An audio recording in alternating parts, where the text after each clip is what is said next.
Okay, hello everyone. Happy to be part of this summer school on feminist and ecological macroeconomics.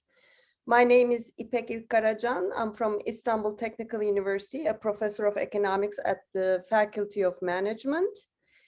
And I am also a research associate with the Levy Economics Institute, which is based in New York, in the United States.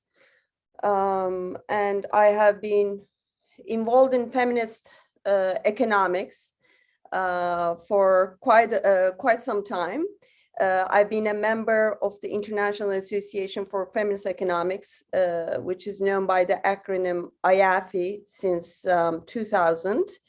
And recently I've been elected as the incoming president, and I've just entered the board of IAFE for the second time, for the second term, as the incoming president, and I will take over as the president in 2023.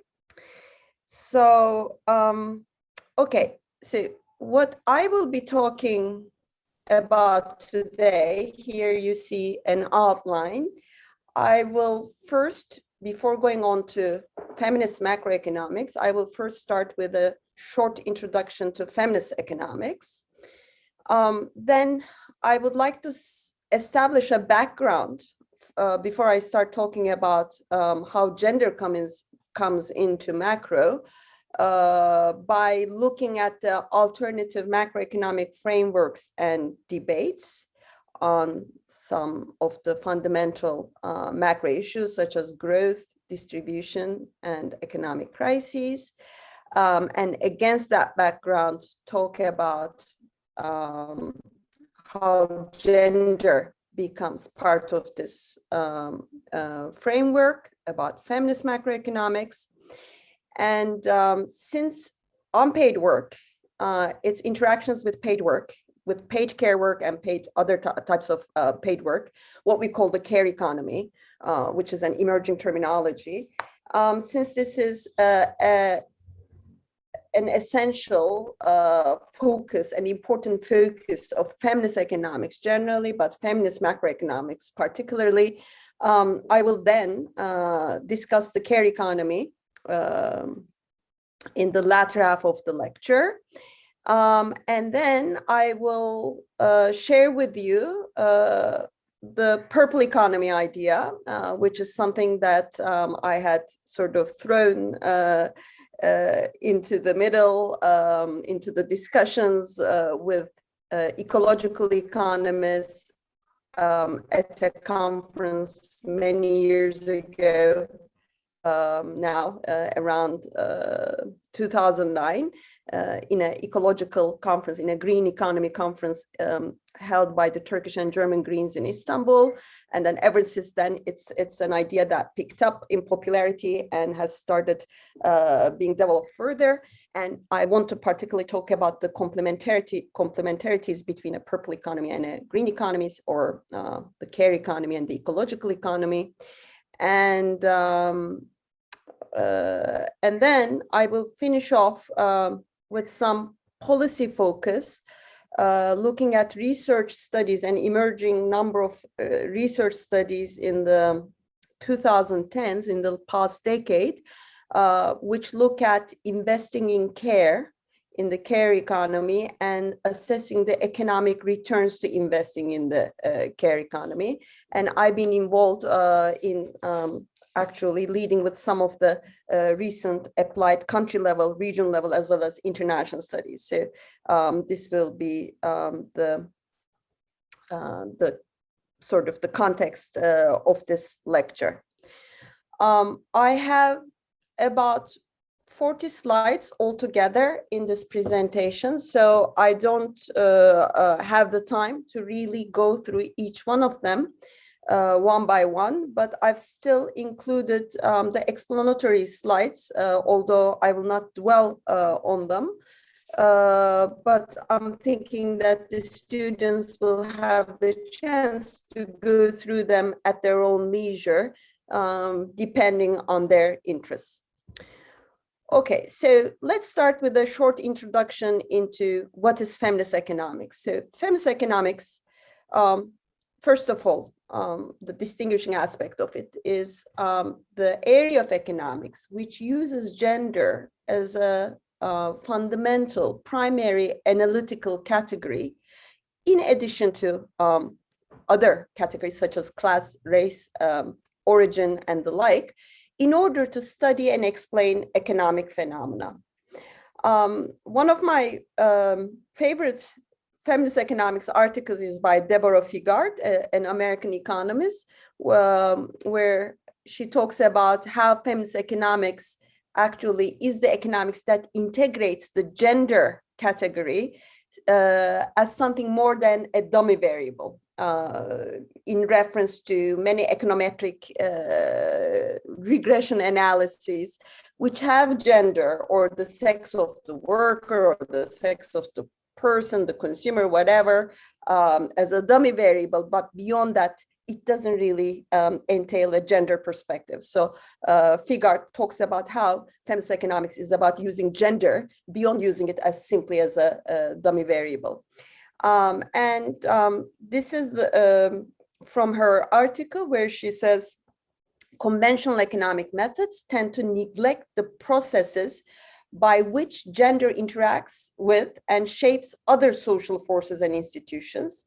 The basis for a feminist alternative is the assertion that the social construction of gender permits men's and women's, she says, labor market experiences, but I put in parentheses economic, men's and women's economic experiences, because as I will start, I mean, the Figart article is focused particularly on gender discrimination in the labor market, and a gendered analysis of why that discrimination exists, how it prevails.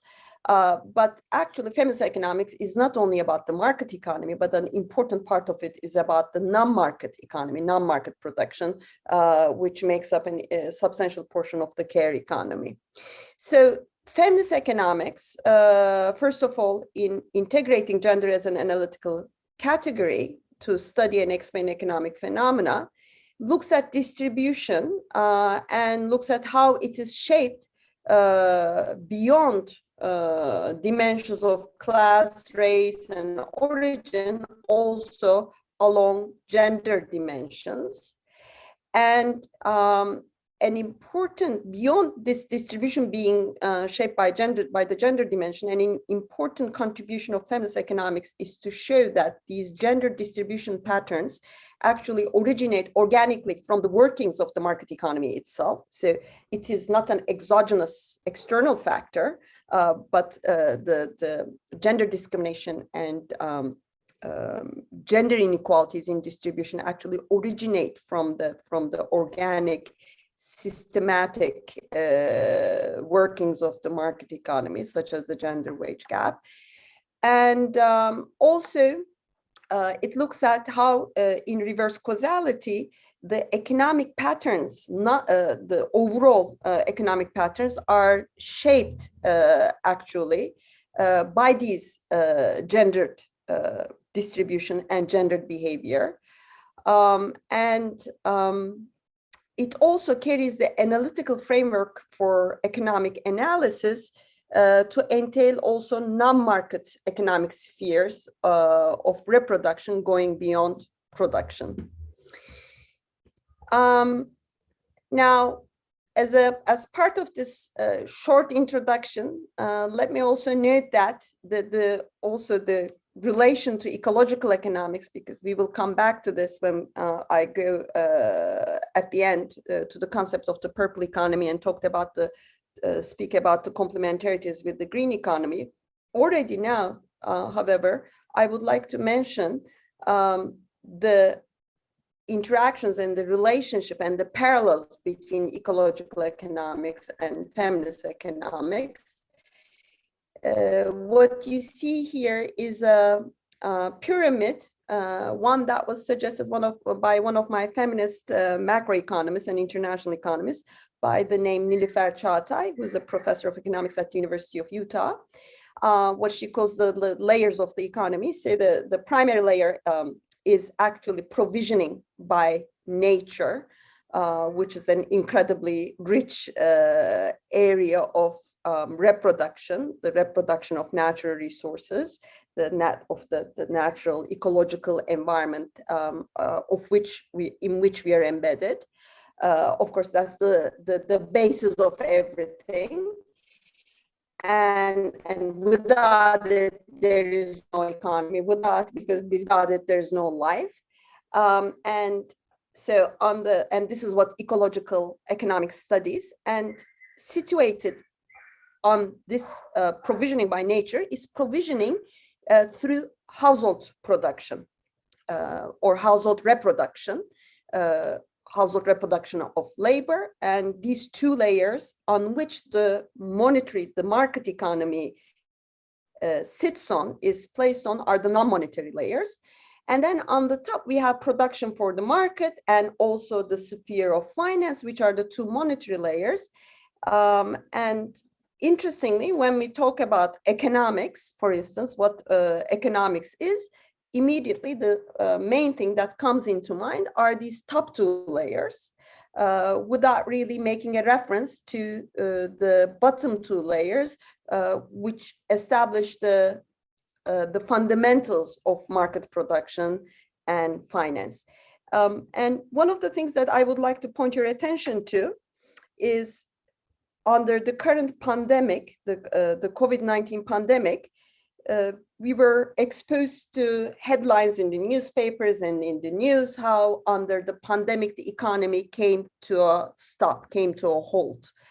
And when you look at what the economy consists of from such a perspective, without really restricting it simply to monetary layers of the economy, but being aware of the non-monetary layers, one starts realizing actually what the part of the economy that came to a halt under the pandemic was certain segments of market production and the sphere of finance to some degree. But actually, all of the research that has been coming out in the past year, more than a year now, under the pandemic, has been showing us that there has been, forget about slowing down of the reproductive sphere, work in the reproductive sphere, there has been an increased demand for household work, for household production, as most of the services basically became inaccessible or unsafe to access. The amount of unpaid work that people do, particularly women do within the household, has exploded in an unprecedented manner. And also under the pandemic, we've been also exposed to many news about how the emissions were on a declining trend with the slowdown of human activity and slowdown of some segments of production, particularly the industrial production, and how actually the ecological systems had a little bit of a breathing environment to enabling them to replenish themselves in a safer and stronger manner. So looking at the economic impact of the pandemic from this perspective is quite different. And also, as far as the market production, one segment of the market economy that accelerated rather than slowed down under the name essential workers or essential work was basically the healthcare sector and the care economy sector. So health and education services, for instance, as part of the care economy, continued to produce and particularly when it comes to healthcare, in an accelerated manner. Okay, so this is something from an introductory macroeconomic textbook by Goodwin and her co-authors. This is the well-known circular flow diagram, which is a sort of a simplified model of the economy, where each student who takes Introduction to Economics sees and learns about. And this is the basic neoclassical model, which basically consists of factory markets and the goods and services markets. So it basically consists of only these top two layers of the economy. And it shows the interactions through these monetary spheres, monetary markets, the interactions between the two categories of economic actors, the households and firms, and the households' role are simply to supply labor to the market economy and consume goods and services from the product markets. And the firms are the only producers, the only producing actors. There's no mention of any production within the household. And the Goodwin book does a good job of actually revising the circular flow diagram to also integrate the bottom two layers that we just saw in that pyramid by including the core, what they call the core household sphere, and also by integrating the natural inputs. So this is another way of showing how one's perspective of what the economy consists of, what the boundaries of economic analysis are, different when you look at it from an ecological and from a gender-aware feminist perspective. Okay, so as I'm sure most of you are aware of, since you've enrolled in the summer course, there's a diversity of schools of thought in economics, and the mainstream school of thought is what we call neoclassical economics or conventional economics. And then there are a series of the sort of less conventional or non-mainstream schools of thought, also called. The second day of the course will be dedicated to heterodox economics. And there are different schools of thought that are under the non-mainstream, Keynesian, its extensions, post-Keynesian, Kaleckian economics, Marxian economics. Under Marxian economics, we have classical Marxists, neo-Marxists, institutionalist economics, structuralist economics. And I guess beyond being an area of study, in terms of the topics of chosen as the objects of research, we can also add feminist and ecological economics as non-mainstream into this list of non-mainstream schools of thought, because beyond studying certain topics, they also have an impact on revising the macroeconomic framework of analysis in the way that I've just talked about, in terms of expanding the boundaries of what we call economic analysis by including provisioning by nature, reproduction of natural resources, and reproduction of labor within the household, those non-monetary, non-market spheres as part of the economic analysis. Now, let's come to macroeconomics, going beyond the overall economic framework. The frameworks of analysis in macro usually are between the neoclassical and Keynesian, post-Keynesian, but we also have some institutionalist macro and structuralist macro, some Marxian macro, with a lot of interaction between these different schools of thought. So I guess we can talk about how the main macroeconomic debates within conventional and non-mainstream, within, again, a conventional debate framework, actually revolves around long-run growth and long-run economic development for the global south, economic crises, and distributions. These are the three main topics around which these debates focus. And the two axes of debates are basically two questions around which these debates shape up, can be summarized as the first question, which is to what extent to rely on free, unregulated, competitive markets versus government regulation and public provisioning in order to allocate resources. And embedded within this discussion is a sub-debate which points out to the misgivings of leaving it to the first solution, to free, unregulated, competitive markets, and pointing at market failures. And the second solution, leaving it to the second solution, asking for more government regulation and more public provisioning, looking at the question or emphasizing the phenomena of government failures, right? So, and there's a lot of institutional stuff that comes in, looking at what kind of government, how to reform the governance structures, and to ensure that central regulation and central provisioning can actually be effective, transparent, and efficient. And the second axis, so first of all, the ecological and feminist economics have a lot to say on this, because and a similarity, because they are on the side which point at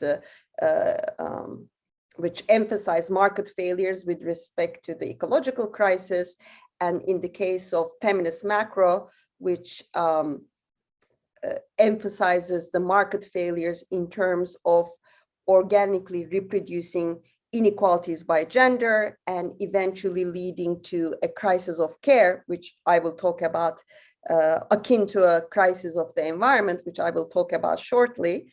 And they call for more government intervention, regulation, and public provisioning.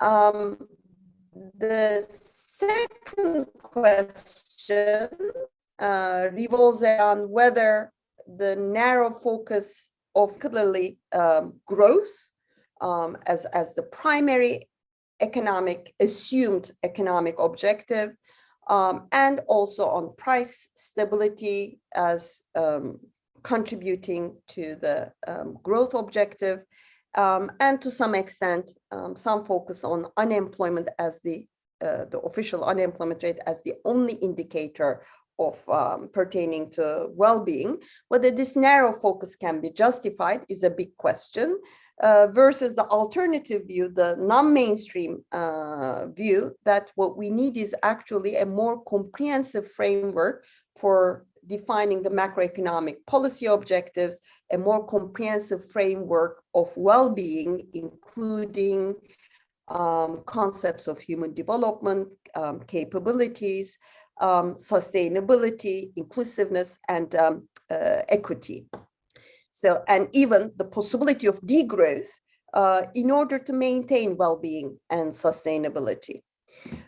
So this is another important area of overlap between ecological and feminist macro, which actually subscribe to the need for a more comprehensive framework of well-being in order to determine the objectives of macroeconomic policy, or the main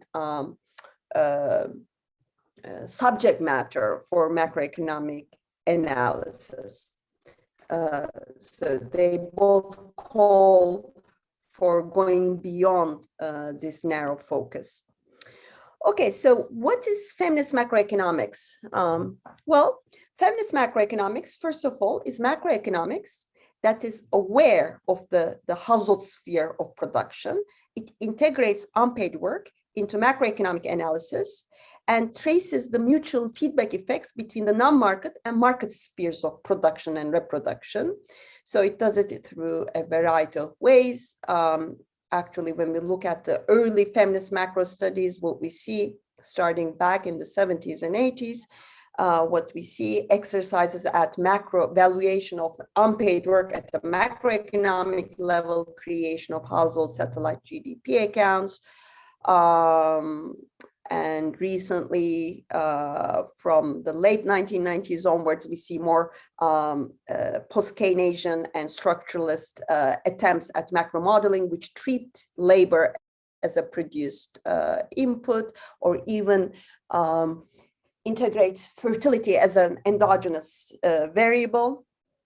and also an area of feminist macro, which I've been involved in through integrating into unpaid work into macroeconomic analysis, is macro-micro integrated modeling, including household production, unpaid work, and the concept of time poverty, which I will talk about also later on in the lecture. The second thing that feminist macroeconomics does is that gender-aware macroeconomics, also we can call it, it explores causality from the macroeconomy to gender. And this is something that I've already mentioned about when I talked about introduction to feminist economics. Overall feminist economics. So a lot of the feminist macro work looks at how macroeconomic changes and policies actually result in gender distributive outcomes, in addition to distributive outcomes that are determined, of course, by other dimensions such as class, race, and origin, or location, as we already mentioned.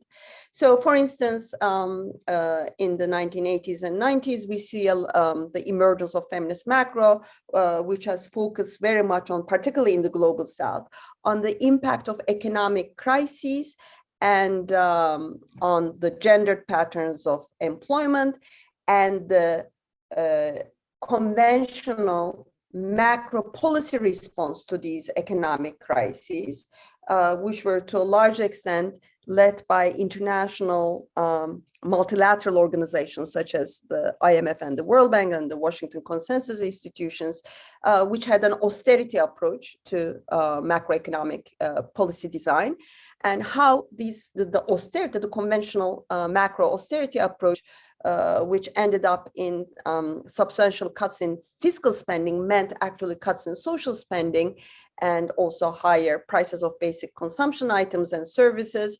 And how all of this, the combination of these conventional macro policies, actually ended up having a gender impact, not only through women's employment, the gendered employment patterns, but also through their impact on household production, through increasing women's unpaid workload, increasing the demands for women's reproductive work, and hence decreasing their time or labor supply, and therefore limiting their access to market and incomes, and further deepening the existing gender inequalities.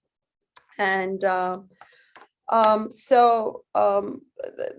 this is one area looking at how macroeconomic changes, such as macroeconomic crises or particular strategies for macroeconomic growth, particular types of policies in response to the crisis or for long-term development, end up determining distributive outcomes, not only in terms of employment, jobs, and income, but also in terms of unpaid work and its interactions, unpaid work and household production and its interactions with household well-being and women's well-being and women's access to income earning opportunities, that a lot of the feminist macro work has focused on.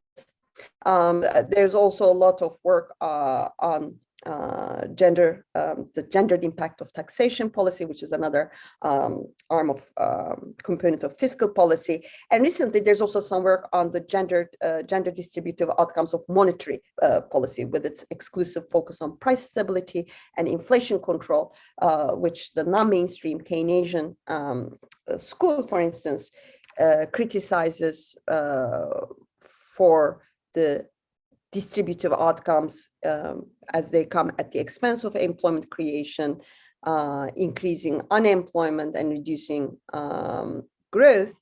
What feminist macroeconomists have been showing is that actually lower jobs generation is something that affects, yes, both women and men, but more so it is even, it imposes an even more of a penalty on women, given women's secondary earner roles. So in a macroeconomic environment, a macroeconomic growth pattern where jobs generation is weak, is not robust, then men end up getting the first jobs that come along, and women are pushed further and institutionalized further into their domestic roles as unpaid workers. The third type of feminist macro work is one that explores the reverse causality from gendered economic patterns towards macroeconomic outcomes. So these are their different versions of this, for instance, looking at how gender economic gaps affect growth. There's the well-known estimation by McKinsey Global, and it was later on taken up by the by the World Bank as well, which was done for different regions, for different countries, and also globally, which showed that basically with decreasing gender inequalities in labor markets, increasing gender parity in terms of wages and labor force participation rates, global GDP can be boosted by as much as 26%. But at the same time, there are other studies, such as one of the well-known is by, again, by another great feminist macroeconomist, Stephanie Seguino, which finds that through a cross-country comparison, that gender wage gaps actually, the higher they are, they might be trigger for economic growth through increased price competitiveness of exports.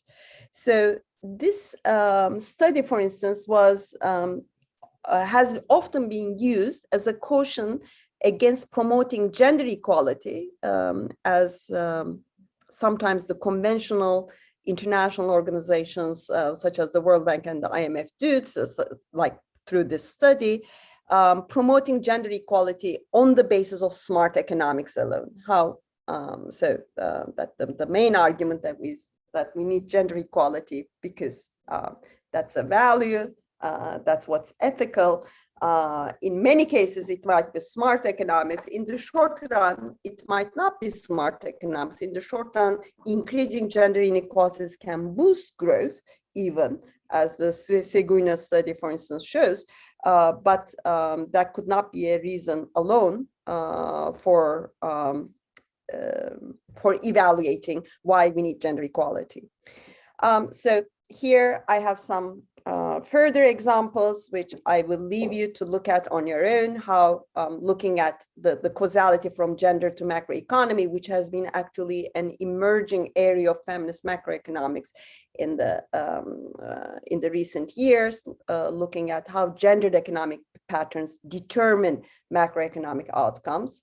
Such as, for instance, how the gender distribution of income affects consumption patterns. For instance, women tend to spend more on household consumption and children, therefore increasing human capital investments and affecting physical capital investments, productivity and growth.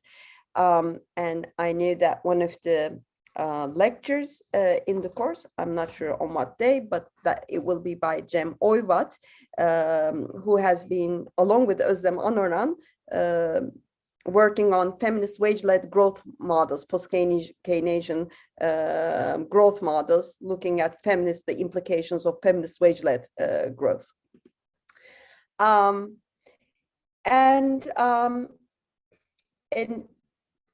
Another example, which is an area of research that I've been involved in, actually, is exploring causality from gender to macroeconomy in terms of looking at the relationship between gender-aware macroeconomic policy and how that has implications for the quality and sustainability of growth.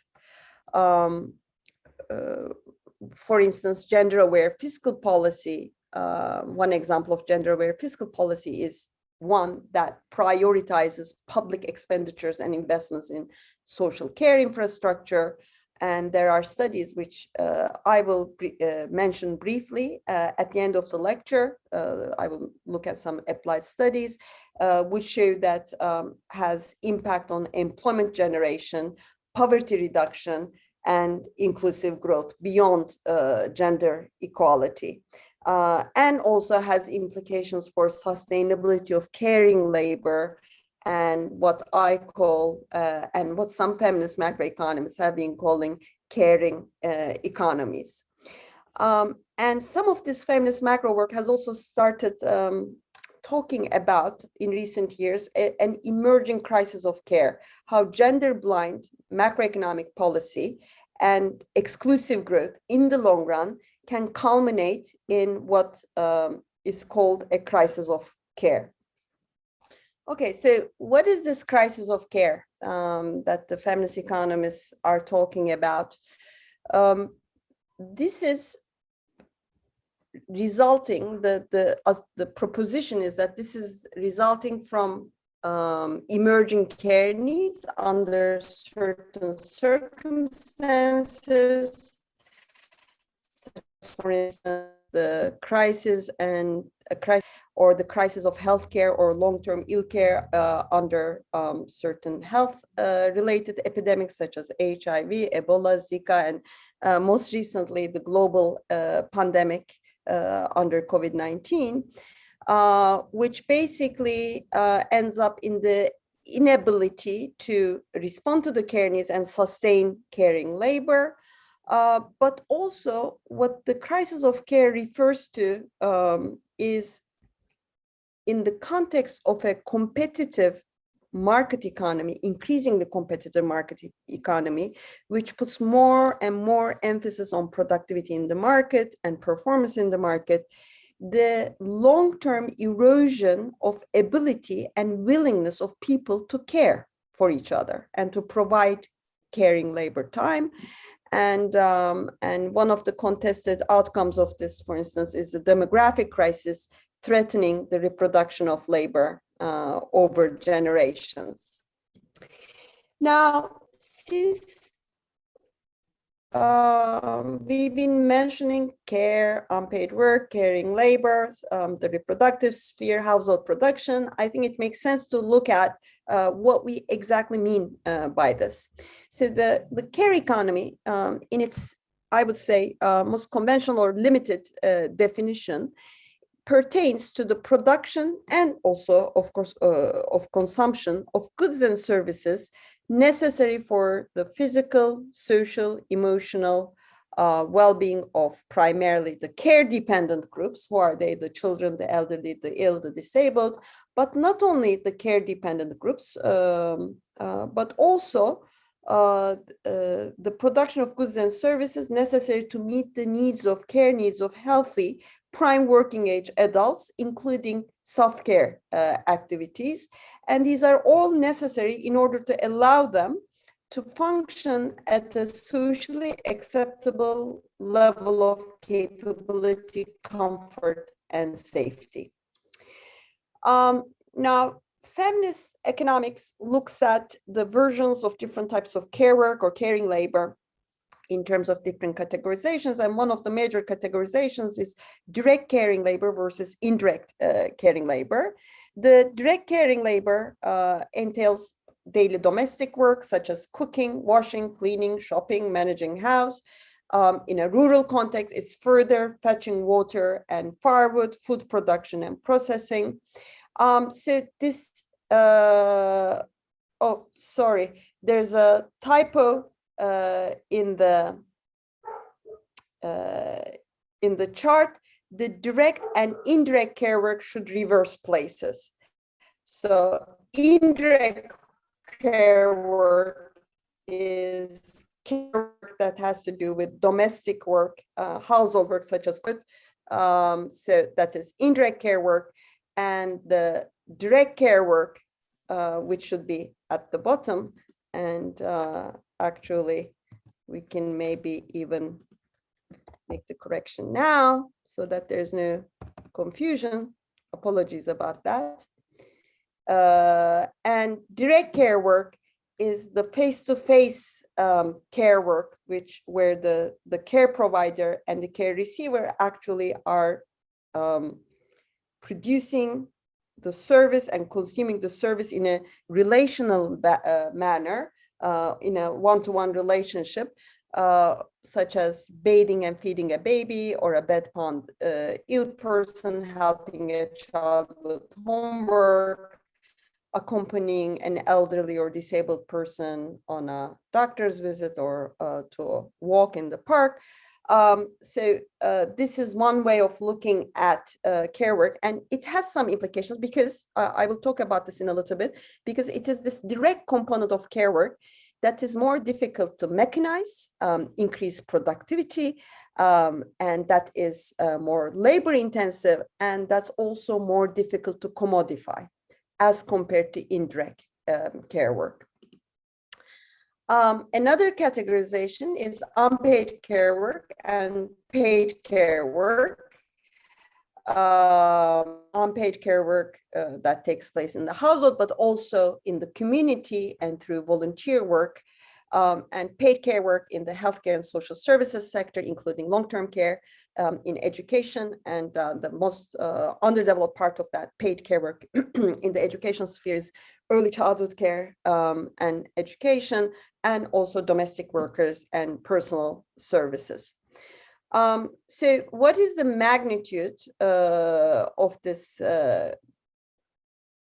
care economy? So the unpaid component, a recent ILO report dated 2018, looking at time use data from the different countries from where such data is available, which pertains to approximately 85% of the global population, shows that the total amount of unpaid care work is almost 16.5 billion hours a day, with 3/4 of it performed by women. And on an 8-hour a day basis, it corresponds to 2 billion full-time jobs. As far as the paid component is concerned, it corresponds to close to 400 million workers, corresponding to almost 12% of global employment.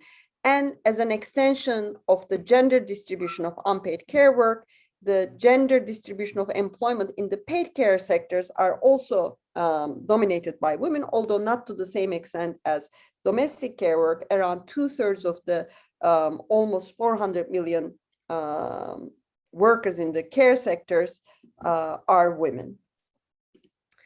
Now, as we've already mentioned at the beginning of the lecture,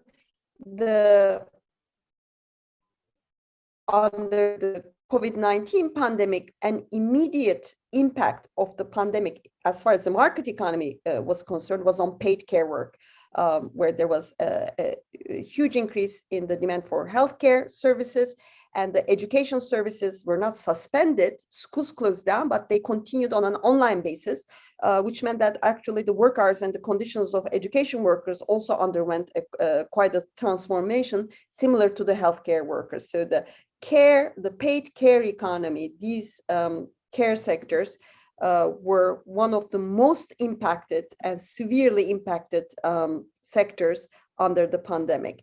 But also what the pandemic caused was an unprecedented increase in the demand for unpaid care work, particularly for household production, and also a lot of community work, helping elderly neighbors and ill family members and so on.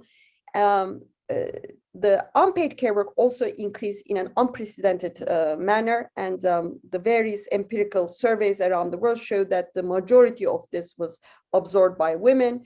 But for the first time, there was also a substantial increase in men's contribution to unpaid work, because more and more men started working from home and they reduced employment hours, and they were faced with increased demands in domestic work. So there are also different categorizations, such as care work outside the system of national accounts and inside the system of national accounts, informal and formal, and so on. So depending on what the exact research question is or what it is that you're trying to look at, there are different combinations of these categorizations. So this is a more intricate cross-categorization by Nancy Faubre, who's one of the first feminist economists who started looking at this issue of caring labor and unpaid work in a more comprehensive and macroeconomic framework. Okay, so I had said at the beginning that this was one of the limited definitions of the care economy. So there are also more expanded definitions of care work by feminist economists, which suggest that, or feminist social scientists, which suggest that care, we cannot take care work to only mean individual or household care, but it goes beyond to also entail care work for community well-being, for nature and ecological well-being, and actually for well-being of all living species.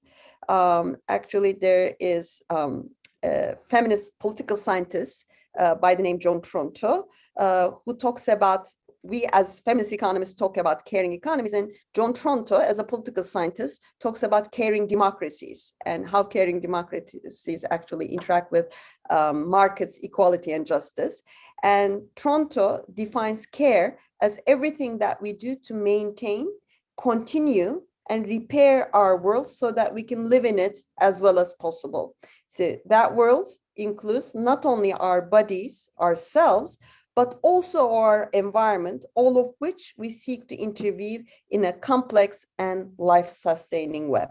So remember the pyramid, the layers of the economy, and the layer of nature, and the reproductive sphere, and their interactions, how they actually together make up this life-sustaining web, which we seek to interweave in a complex manner. Okay, so when we look at, obviously care is a social issue, it's a political issue, but when we look at it as an economic issue, what we need to acknowledge is that it has some primary economic functions. It reproduces, first of all, labor on a daily basis. So when a person employed at a workplace comes home every evening and consumes the care services produced in the household, including self-care, but also care produced by the other members of the household, predominantly women, as we've just seen. Through that consumption of care, the worker is able to reproduce her labor, his or her labor, the next morning by going back to the workplace and being productive in the market economy again. So this is what we mean by caring labor, reproducing labor on a daily basis.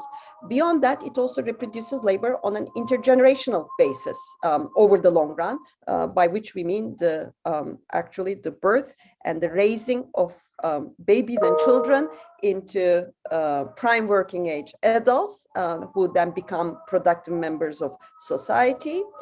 And in terms of this, the more expanded definition of care, caring labor is actually also what ensures social cohesion. And therefore, through that, the framework for sustainable societies and economies. Once when I was giving a lecture to an audience predominantly made up of participants from sub-Saharan Africa, one of the issues that the participants had raised, how the major component of women's unpaid work in many sub-Saharan African communities is the work that they do around weddings and funerals. And weddings and funerals are actually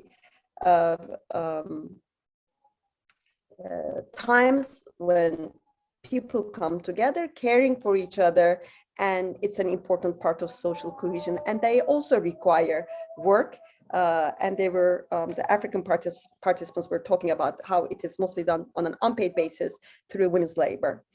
So when we look at the first two economic functions, the reproduction of labor in the short run on a daily basis and over the long run on an intergenerational basis, and when we want to fit this idea into conventional economics, think about the production function, right? The firm production function or the aggregate production function, where we have three primary categories of inputs: physical capital, labor, and natural resources, and sometimes with labor, with the labor component, also further specified as human capital.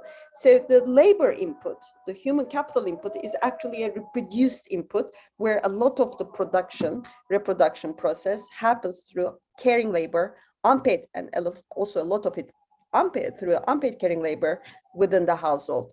So it is the labor and the natural resources inputs that are taken as a given in conventional economic analysis, and where feminist macro and ecological macro takes a different perspective. So the question for economists then, first of all, becomes how to measure, quantify, and value unpaid work, the magnitude of the care economy, and also once we've done that, how to assess its linkages to and the mutual feedback effects with the market economy. Now, the measuring of and quantifying and valuation of unpaid work is made possible through increasing availability of what we call time use data. And economists very often use household labor force survey data when they want to study the phenomenon of labor and work. But the time use survey have now completed our analysis of work and labor through adding the unpaid component. And using this time use data, it becomes possible to not only quantify the magnitude of unpaid care work in terms of number of labor hours, as we've just done. We've said 16.5 billion hours on a daily basis of unpaid caring labor, but it also becomes possible to estimate the equivalent market value of this unpaid work, or the production of this unpaid work. It becomes possible to construct household satellite GDP accounts and compare to official GDP accounts. And it also becomes possible to explore its distribution by gender, class, and other dimensions. Now, a recent study by the United Nations Development Programme in their Human Development Report 2015, which was dedicated to the subject of work and labor, and where the report had a whole chapter on unpaid work. Again, using time use data from the different countries, the study showed that of the total global work hours, 41% consists of unpaid work, that women perform the majority, 76% of this unpaid work. Men perform the majority, like the mirror image, the majority of paid work, 64% of paid work. But when we put the total working hours, it's interesting. Altogether, including paid and unpaid work, women work more than men, such that 52% of total work hours is performed by women. But when we look at the income and wealth distribution, we also see that women get much less, although they perform more work hours than men, they get a much lower share of income generated and the wealth accumulation.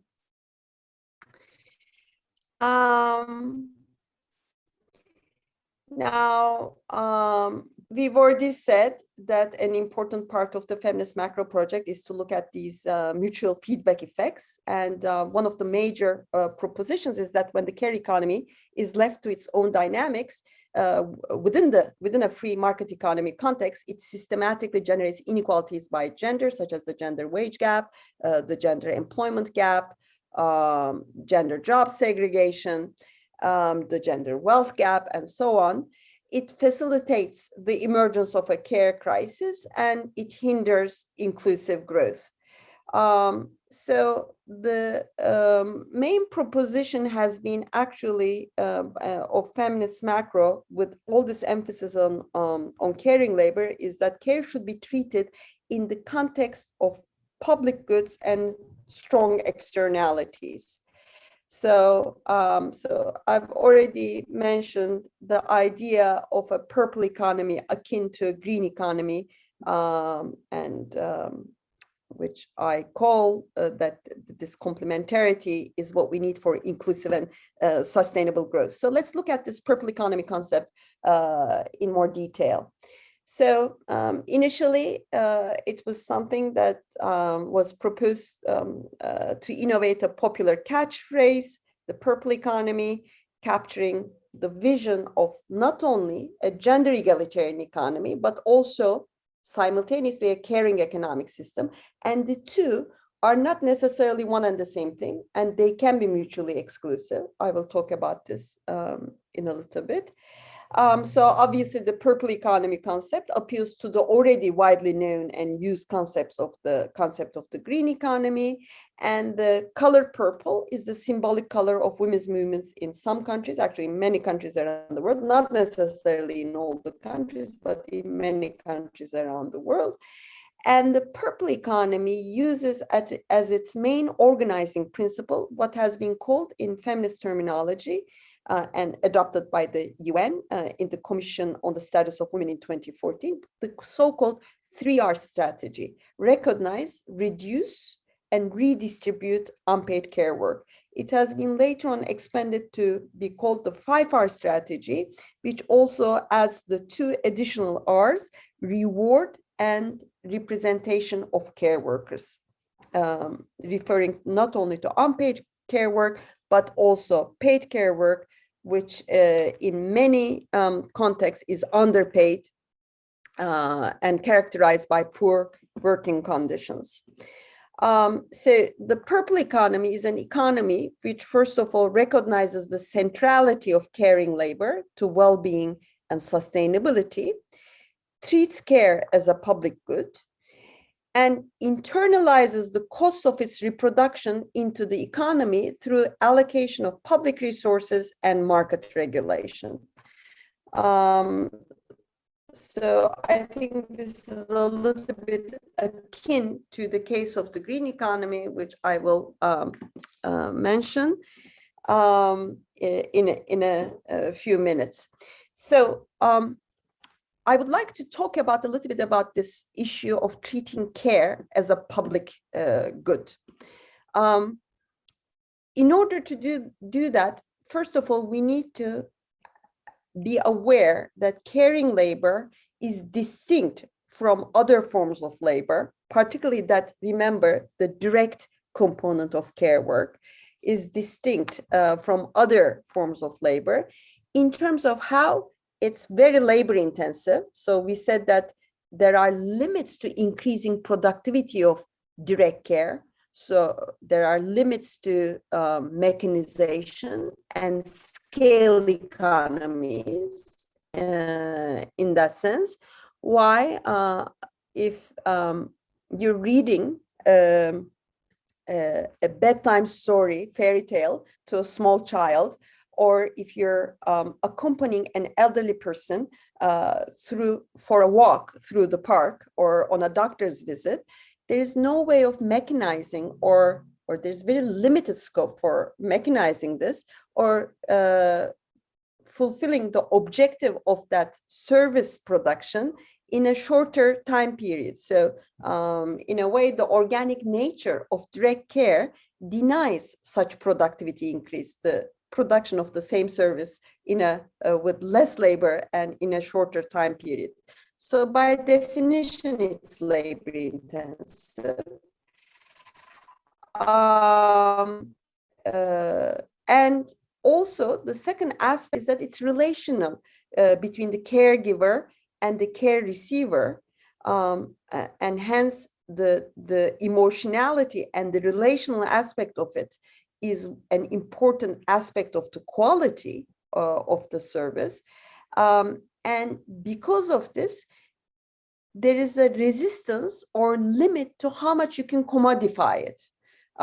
So one of the examples that I always give is, let's say that the government is convinced of the importance of caring labor, and it is ready to recognize and reduce caring labor, and it offers us childcare centers and preschools that operate on a 24/7 basis.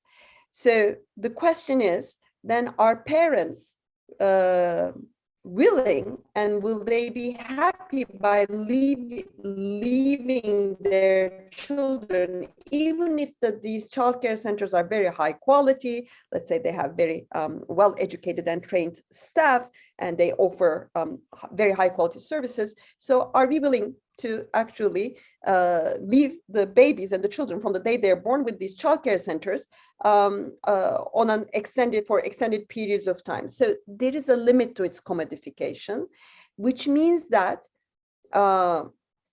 first of all, the productivity, the limited productivity increase, space for productivity increase, and scale economies means that there's limited space for profitability, for profit making. So it actually ends up going towards a case of what we call missing markets. So because there's limited space for private enterprises to capture profits through investing in this sector.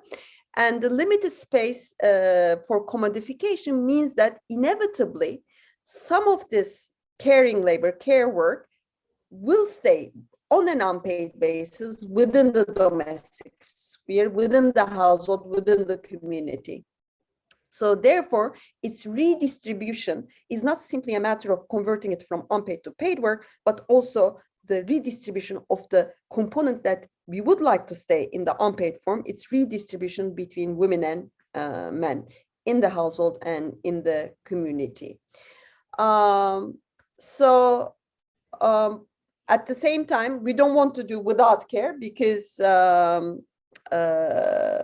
it's an important aspect of a healthy society and social cohesion. So in that sense, given the non-rivalry, the non-excludability, the missing markers, and the strong externalities, both positive and negative externalities, it is an area where public intervention is essential. So in other words, care has the characteristics of a public good or also a merit good.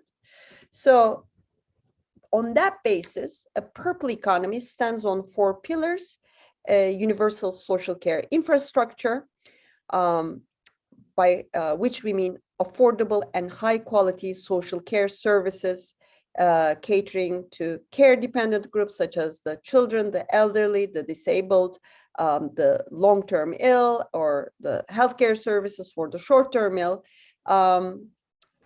Universal access to these social care services, whether they're provided on an institutional center-based basis or whether they're provided inside the house on a professional basis.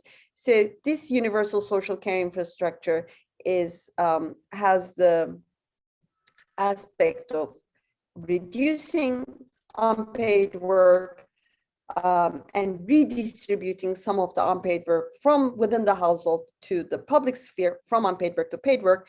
And this will help to decrease women's labor supply constraints and also increase demand for women's labor, because the more investment there is in a social care services infrastructure, given that the majority of the jobs in social care services at this point currently are held by women, it will create jobs for both men and women, but it will create jobs particularly for women or in a gender balanced manner. So this is what I call purple jobs. The second leg is labor market regulation. We had said that an important component of unpaid work is, given its resistance to commodification, is likely to stay within the household. And it's also a matter of redistributing some of that unpaid work from women to men to ensure that it's performed on a more gender balanced manner on an unpaid basis within the domestic sphere. So how to ensure that? Well, through labor market regulation, what I call work-life balance interventions with equal gender incentives.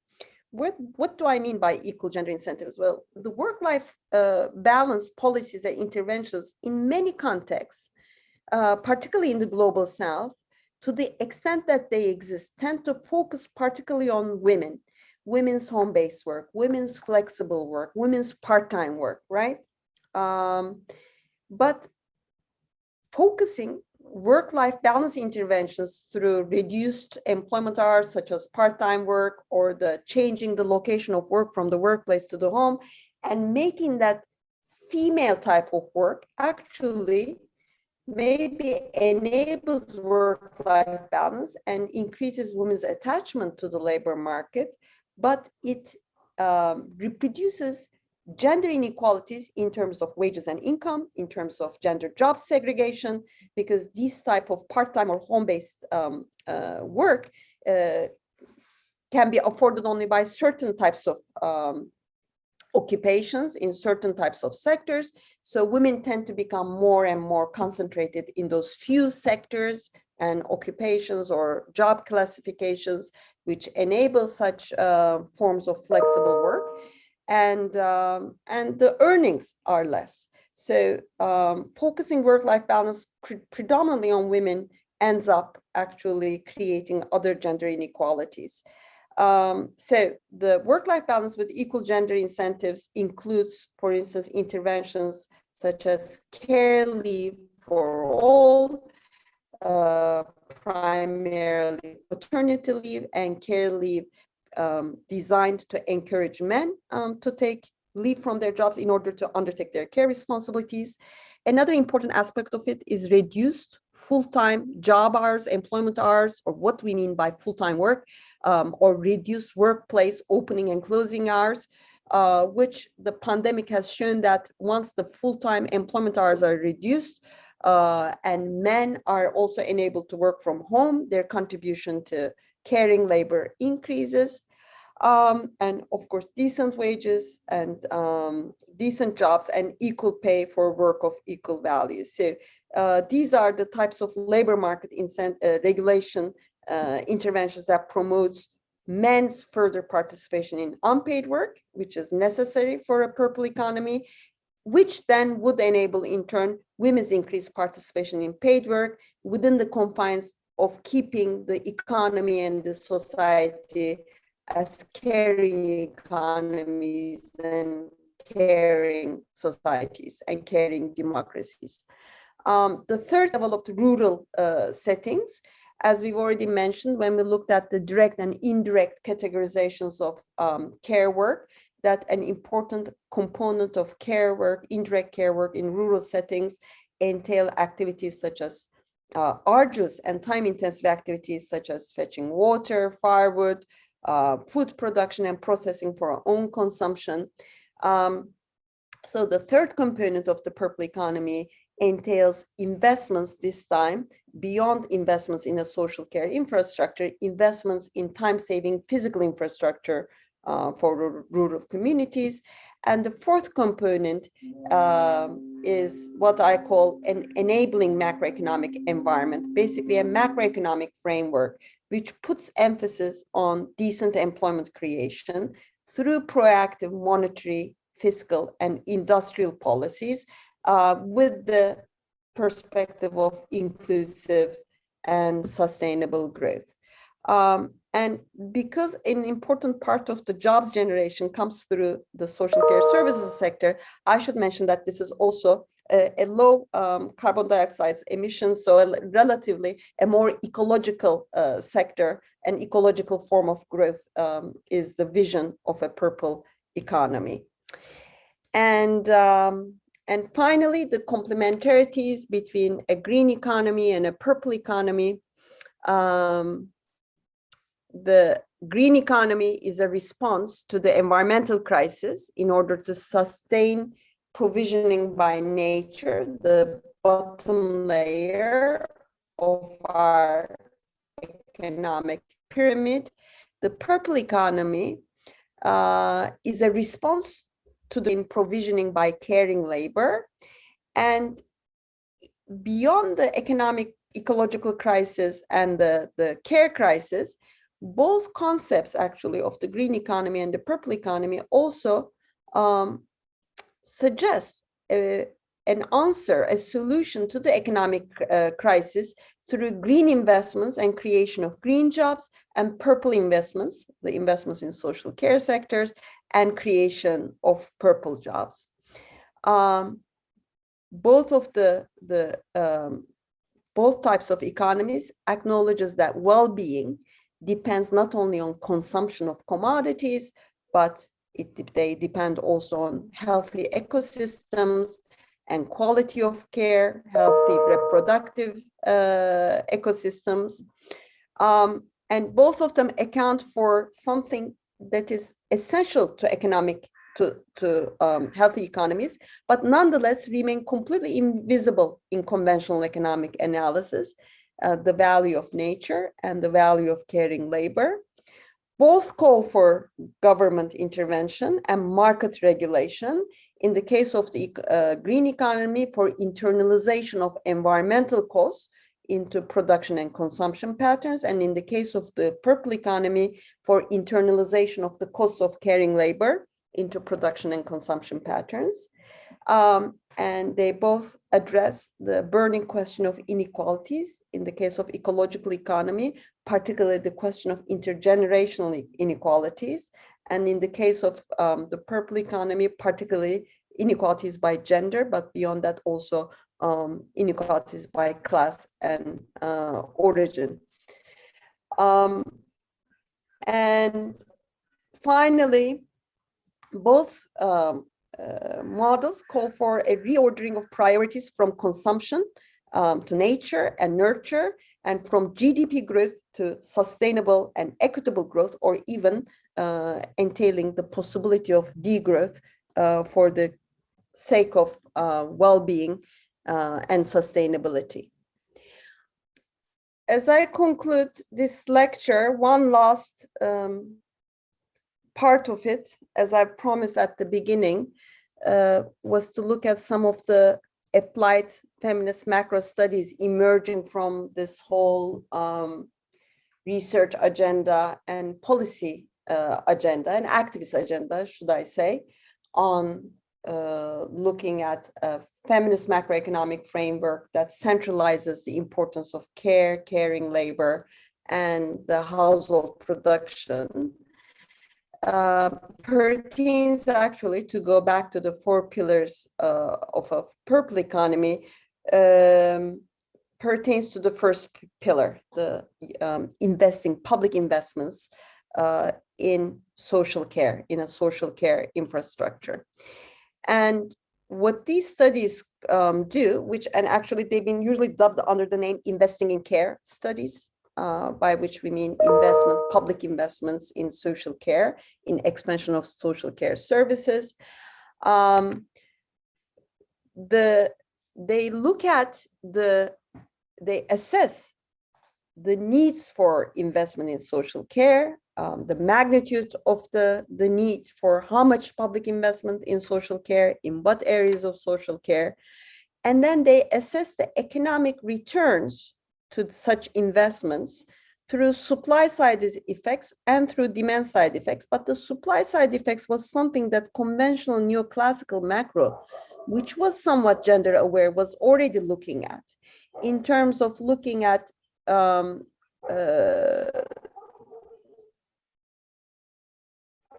the impact of making social care services, for instance, childcare services, increasing women's labor supply, that this is a major channel through which having social care services available impacts actually through the supply side channel by decreasing time constraints on women's labor and increasing women's supply.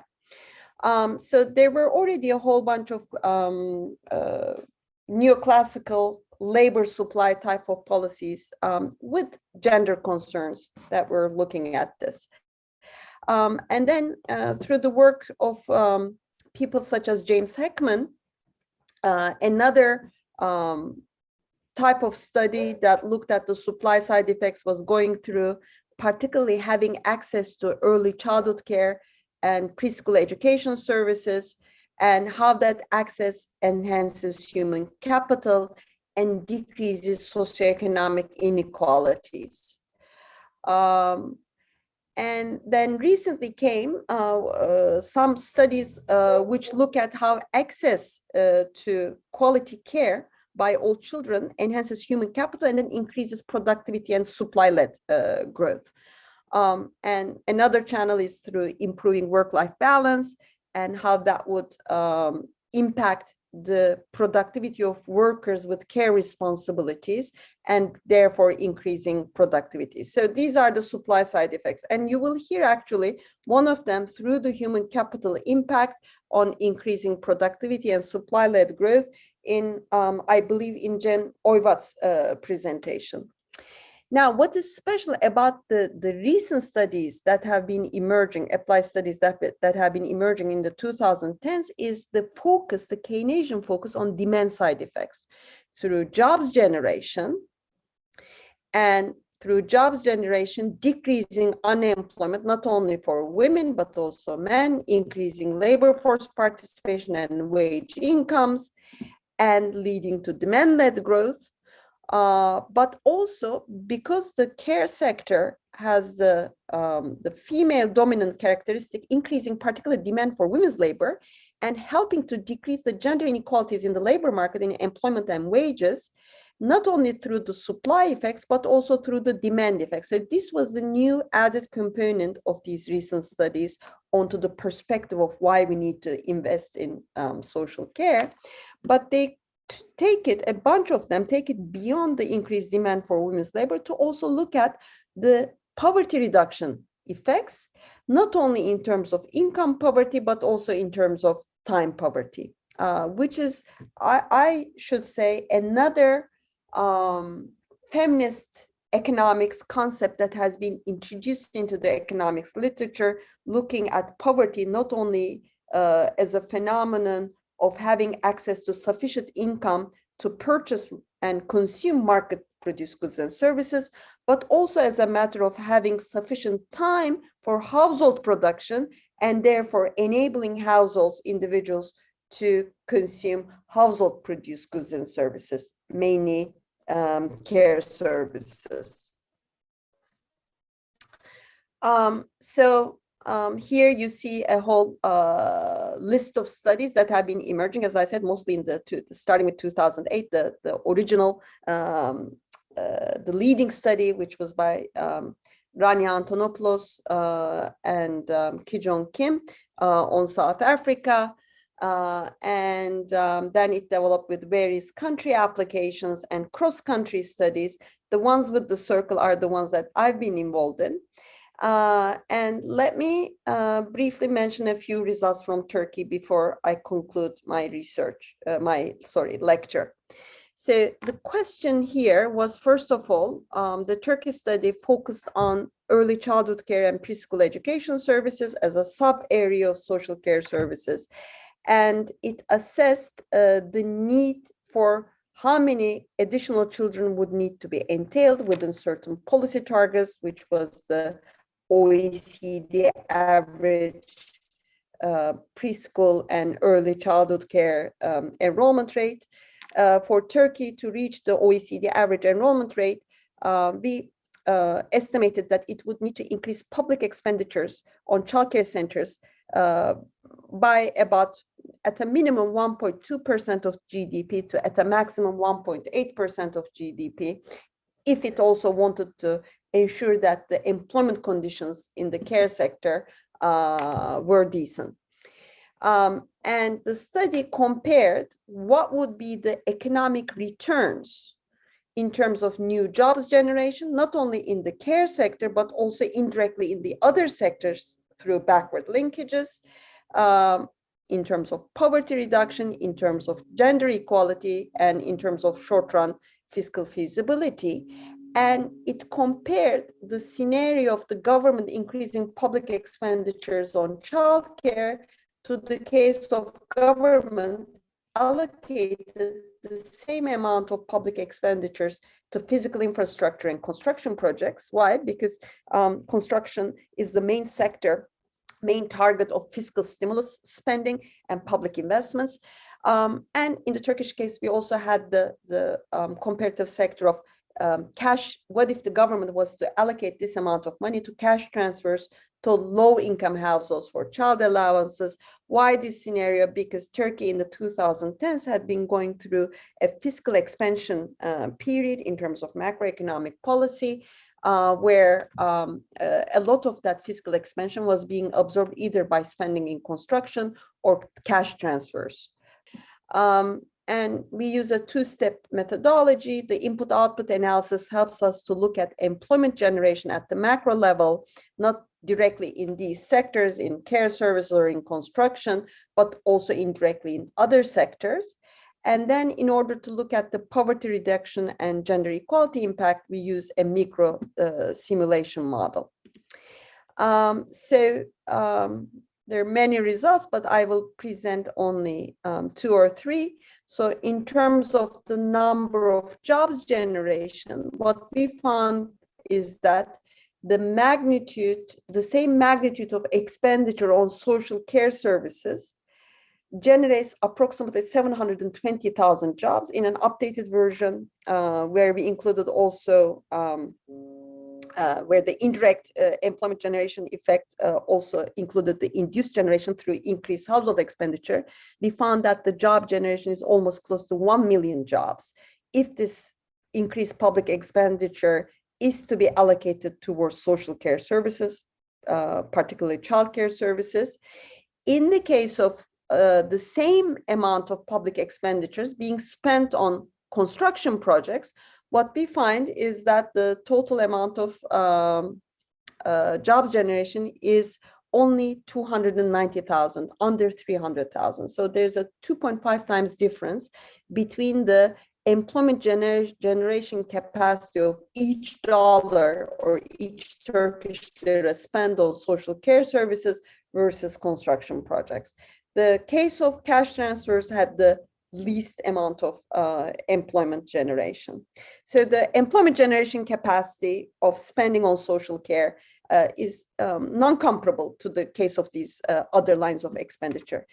In addition, look at construction, where the jobs generation is marked with a high gender imbalance. 94% of the jobs generated through construction spending go to men, only 6% go to women. 84% of the jobs generated through cash transfers, triggered through cash transfers, go to men, only 16% go to women. In the case of social care spending, 73% of the jobs generated through spending on childcare centers go to women, while 27% go to men. So still a sizable employment creation for men, almost 200,000. Is sizable. It's comparable almost to job creation for men by cash transfers or by construction spending. But we have the added benefit of pulling so many more women, almost more than 500,000 women into the labor market. And given that Turkey has one of the lowest labor force participation rates in the OECD, this is a remarkable result. So we've also looked at what happens to the gender employment gap. It is currently in the survey on income and living conditions for 2015, which was the year of the input-output data. The gender employment gap stood at over 42%, with spending being increased, public spending being allocated to childcare services. The change in the gender employment gap was, it decreased by over 1 percentage point, almost 1.5 percentage points. In the case of construction spending, the gender employment gap further increased by more than 1 percentage point. I think a similar analysis actually can be made comparing the different types of spending, physical infrastructure, construction spending versus, for instance, care services spending in terms of carbon dioxide emissions and then the ecological impact. So that's new research agenda. In terms of poverty reduction, what we found was that the ability of childcare spending to reduce poverty was as much as over around 1.14 percentage points to almost 1.5 percentage points, whereas in the case of construction, it ranged between 0.35 to 0.52 percentage points. So childcare spending also had a substantially higher impact in terms of poverty reduction, through enabling dual earner households and through generation of 2.5 times more jobs than the case of construction spending. So coming to our conclusions, I think we've made the basic point that integrating gender and unpaid caring labor as analytical categories into macroeconomics provides much more accurate assessments of distributive implications, as well as the mutual causal chains amongst different macroeconomic phenomena, and that gender-aware macroeconomic policy is essential for inclusive and sustainable growth, and that investing in care is an indispensable component of what we call a gender-aware macroeconomic policy. So looking to the future, a purple and green economy for equitable and sustainable growth is what we call for. And as further food for thought and discussion, I will leave you with 2 final slides, which are titled, What a Non-Purple Economic Future May Look Like. And there's a trade-off, showing the trade-offs between making a possible future, economic future, which may be gender equitable, but very non-caring. And to represent that, I have 2 movies by the Wachowskis, The Matrix and The Cloud Atlas. The human factories, or the factory production of low-skilled workers, 2 non-caring reproductive spheres, where the reproductive sphere has been completely commodified and turned into a productive sphere, eliminated. And the second one is another type of non-purple economic future, which is very caring, but yet gender discriminatory in a very extreme manner. And that's the recent Netflix series based on the famous, well-known book by a feminist author, Margaret Atwood, The Handmaid's Tale. This is the case where it is a very caring society, but that caring society where reproduction of caring labor is made possible at an extremely gender discriminatory social and economic structure, where women are simply not allowed to take part in paid work, and paid work is only men's sphere. And this is the way in which caring labor is made sustainable. So maybe this is food for thought for more discussion when we meet on, I believe, July 12th. So much for me. Thank you for your attention, and thank you for listening.